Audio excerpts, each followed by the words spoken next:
الرحمن الرحيم. دولة فدرالك الصومالية iyadoo ka duulaysa madax banaanideeda qaran ee uu damaanad qaadaya xeerka iyo qaynuunka caalamiga gudanaysana waajibaadkeeda dastuuriga ee ka saaran ilaalinta midnimada qarannimada iyo xasiloonida dalka waxa ay go'aansatay inay xiriirka diblomaasiyadeed u jarto dowladda Kenya. Dowladda federaalka Soomaaliya waxay u yeeranaysaa dhammaan diblomaasiyiinteeda ka jooga Kenya inay dalka dib ugu soo laabtaan.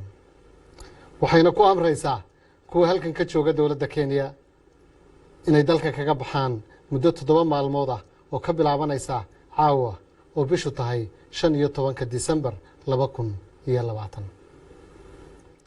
shacabka Kenya dowladda federaalka Soomaaliya waxay u aragtaa shacabka Kenya inuu yahay shacab jecel nabadda iyo wada noolaanshaha shucuubta gobolka hayna kala dhaxayso shacabka Soomaaliyeed xiriir qoto dheer oo ku dhisan deris wanaag iyo wax wada qabsi balse hoggaanka maanta ee dowladda Kenya uu ka shaqeynayo kala fogeynta labada shacab ee wadaagta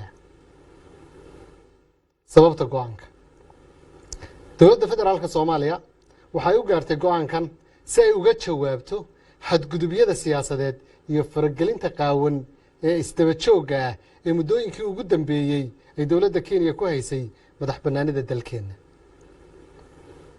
ugu dambeyn dowladda federaalka Soomaaliya waxay xaqiijinaysaa madax banaanida qarannimada iyo midnimada ummadda Soomaaliyeed si waafaqsan dastuurka dalka shuruucda iyo xeerarka caalamiga ah. wax gorgortanana haba yaraatee dowladdu kama gelayso xorriyadda madax banaanida iyo qarannimada ummadda Soomaaliyeed.